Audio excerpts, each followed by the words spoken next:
నమస్తే, నేను ప్రశాంత్.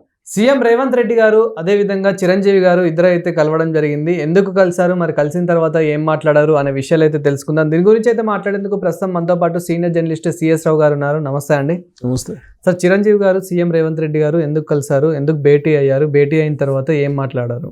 ఇప్పుడు వాళ్ళిద్దరిని మనం సినిమా రాజకీయ నాయకుల కలయికని చూడాలా, లేదంటే కాంగ్రెస్ పార్టీ లీడర్ల కలయికని చూడాలా, లేదంటే ఒక సెలబ్రిటీ ఇంకొక సీఎం కలిసిన భేటీ కింద చూడాలా అనేది విశ్లేషించుకోవాలి. ఎందుకనంటే బేసిక్గా చిరంజీవి గారు కాంగ్రెస్ పార్టీ ఇవాళకి కూడా, ఎందుకంటే ఆయన జీవితకాల కాంగ్రెస్ మెంబర్షిప్, దానికి ఇంకా కాంగ్రెస్ పార్టీకి రాజీనామా చేయలేను. ఆయన ఇప్పటికి కూడా సభ్యత్వం కాంగ్రెస్ పార్టీలోనే ఉంది. మరి రేవంత్ రెడ్డి గారిని కలిశారు అని అంటే అది కూడా రేవంత్ రెడ్డి గారు ఢిల్లీ వెళ్ళి వచ్చిన తర్వాత కలిశారు. ఒకవేళ చిరంజీవి గారిని పాలిటిక్స్లో యాక్టివ్ కమ్మని చెప్పి రేవంత్ రెడ్డి గారితో రాహుల్ గాంధీ గారు లైజనింగ్ చేయమన్నారా, రేవంత్ రెడ్డి గారికి ఆదేశాలు జారీ చేశారా? అంటే రాబోయే రోజుల్లో కాంగ్రెస్ పార్టీ ఢిల్లీ పీఠం ఎక్కాలి అనేది టార్గెట్. కేవలం 150 స్థానాలకి ఎన్డీఏని పరిమితం చేయాలి అనేది కాంగ్రెస్ టార్గెట్. అది జరగాలంటే సౌత్ ఇండియాలో, ప్రత్యేకించి తెలుగు రాష్ట్రాల్లో కాంగ్రెస్ పార్టీ బలంగా ఉండాలి. ఎప్పుడైనా సరే కాంగ్రెస్ పార్టీ హిస్టరీ తీసుకుంటే దక్షిణ భారతదేశంలోనే కాంగ్రెస్ పార్టీ ఎక్కువగా బలంగా ఉంటుంది. అది కూడా తెలుగు రాష్ట్రంలోనే, ఉమ్మడి ఆంధ్రప్రదేశ్ ఉన్నప్పుడు ఎక్కువగా కాంగ్రెస్ పార్టీ బలంగా ఉన్నటువంటి పరిస్థితులు. తెలుగు రాష్ట్రాల్లో తెలుగు ప్రజలు ఆదరించినటువంటి ప్రతి సందర్భంలో ఢిల్లీలో అధికారంలోకి వచ్చింది కాంగ్రెస్ పార్టీ.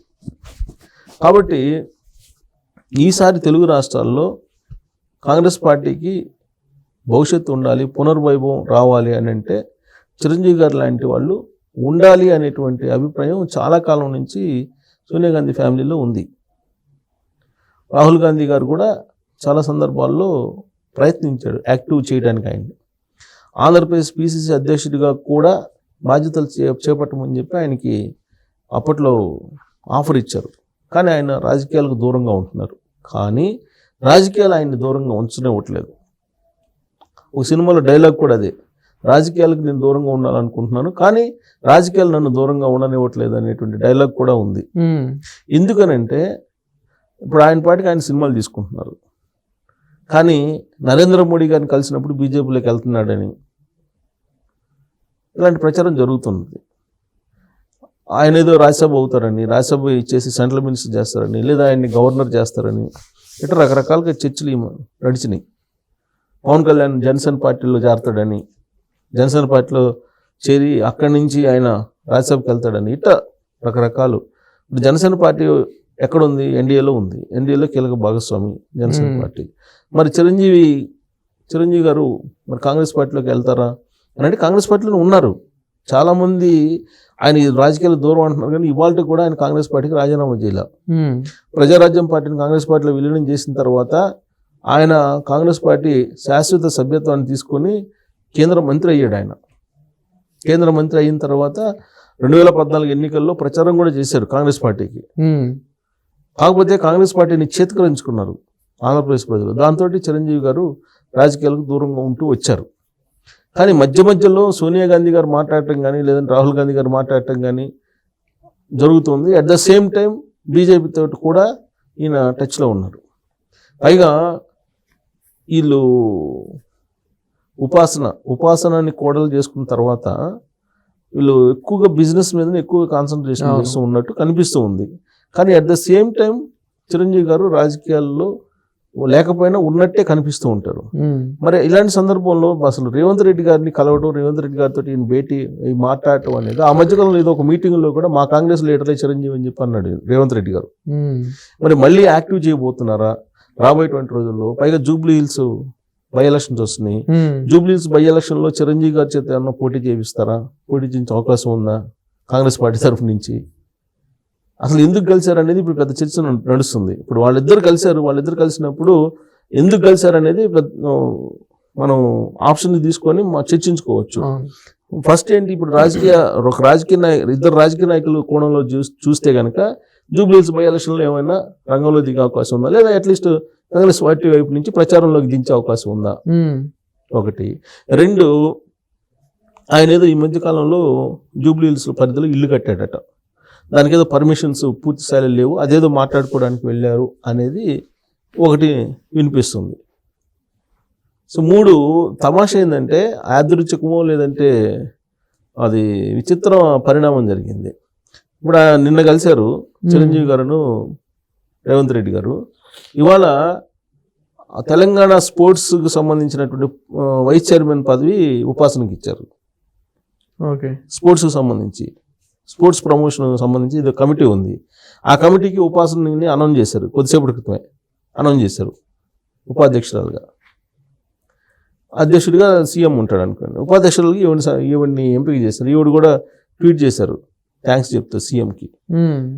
అంటే కాంగ్రెస్ పార్టీ తోటి యాక్చువల్గా ఉపాసన ఫ్యామిలీ బ్యాక్గ్రౌండ్ తీసుకుంటే కాంగ్రెస్ పార్టీ తోటి వాళ్ళు బాగా దగ్గరగా ఉండేవాళ్ళు, పూర్వం నుంచి దగ్గరగానే ఉన్నారు. కాంగ్రెస్ పార్టీతోనే వాళ్ళు ట్రావెల్ పూర్వం నుంచి కూడా. సో ఇప్పుడు ఉపాసనకు పదవి ఇవ్వటం గవర్నమెంట్ దాంట్లో ఇవన్నీ చూస్తుంటే చిరంజీవి గారు మరి కాంగ్రెస్ పార్టీలో యాక్టివ్ కాబోతున్నారా, 2 రాష్ట్రాల్లో కీలకమయ్యేటువంటి అవకాశం ఉందా అనేటువంటి విశ్లేషణ మనం చేసుకోవచ్చు. లేదంటే ఉపాసనకు పదవి రాదు కదా. ఉపాసనకు పదవి వచ్చే ముందు రోజు, ఉపాసనకు పదవిని అనౌన్స్ చేసే ముందు రోజు చిరంజీవి కలవడం ఇవన్నీ కూడా వ్యూహాత్మకం అనుకోవాలి. అవును, యాదృచ్ఛికం అనుకోవడానికి లేదు, వ్యూహాత్మకమే అనుకోవాలి. సరే, ఆ ఇంటికి పర్మిషన్ అనేది చాలా చిన్న ఇష్యూ. ఇప్పుడు ఆల్రెడీ ఆయన కట్టేసుకున్నారు, దానికి సంబంధించి పర్మిషన్స్ ఏదో ఇస్తారు, అదే పెద్ద ఇష్యూ కాదు చిరంజీవి గారికి, అదే పెద్ద ఇది కాదు కదా. కానీ ఇప్పుడు జరుగుతున్న పరిణామాలు చూస్తే జూబ్లీ హిల్స్ ఉప ఎన్నిక ఇవన్నీ పరిణామాలు జరగడం అనేది బహుశా ఉపాసనని ఏమన్నా తీసుకొస్తారా లేదంటే చిరంజీవి గారిని తీసుకొస్తారా. ఇప్పుడు చిరంజీవి గారు నో అన్నారు అనుకోండి, ఉపాసనని తీసుకొచ్చే అవకాశం లేకపోలేదు. ఎందుకంటే ఉపాసన రేవంత్ రెడ్డి గారిని కలిశారు, ఉపాసన గురించి కూడా 2-3 సార్లు రేవంత్ రెడ్డి గారు మాట్లాడారు, డయాస్ మీదే మాట్లాడారు చాలా సందర్భాల్లో. సో తెలంగాణ రాజకీయాల్లో అపోలో హాస్పిటల్స్ సంబంధించిన ఫ్యామిలీ కీలకం కాబోతుంది రాబోయే రోజుల్లో.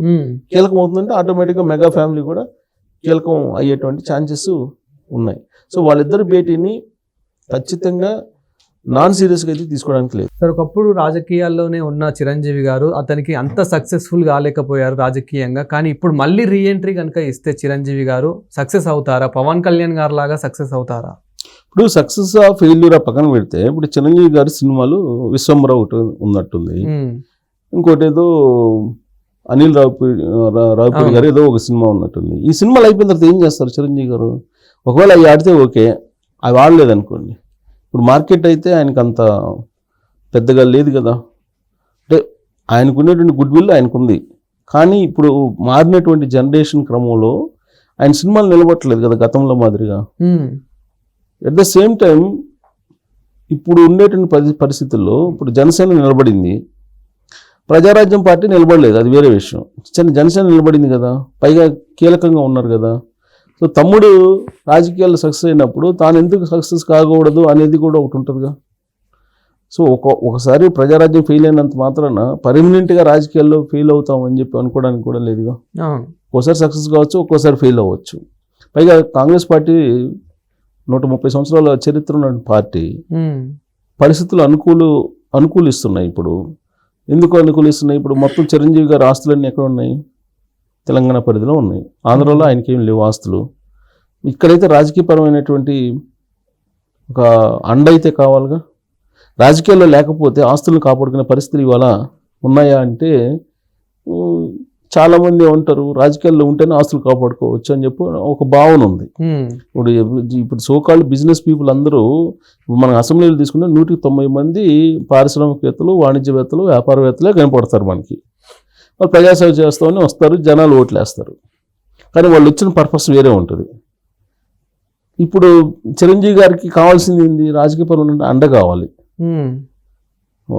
లేదనుకోండి, ఇప్పుడు వీళ్ళకి ఒక స్టేజ్కి వెళ్ళిన తర్వాత పార్టీలు ఉండవు, పార్టీలకు అతీతంగా వీళ్ళకి రాజకీయపరమైన అండ, ప్రభుత్వ అండ కావాలి.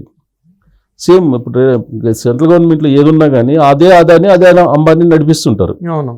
సేమ్ ఇక్కడ కూడా తెలంగాణలో ఆస్తులు ఉన్నాయి, తెలంగాణలో రాజకీయ ఎంట్రీ కావాలి. ఉపాసన ఆల్రెడీ ఎంటర్ అయినట్టు ఈ పదవితోటి.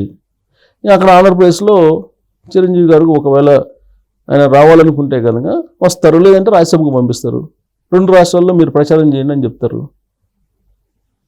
స్టార్ కదా, క్రౌడ్ పూలింగ్ ఉంటుంది. 2 రాష్ట్రాల్లో ప్రచారం చేయమని చెప్తారు.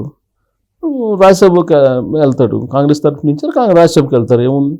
సో కలిసి వచ్చేది ఏముంటుంది, ఒక పార్టీ పెట్టుకుని లీడ్ చేయాలి అనేటువంటి ఆలోచన ఆయనకు లేదు కదా. ఒక పార్టీ తరఫున ఆల్రెడీ 130 సంవత్సరాల చరిత్ర కలిగిన పార్టీ ఉంది, దాని తరఫు నుంచి ప్రచారం చేస్తే ఆయనకి పొలిటికల్గా అన్న ఉంటుంది పార్టీ పరంగా.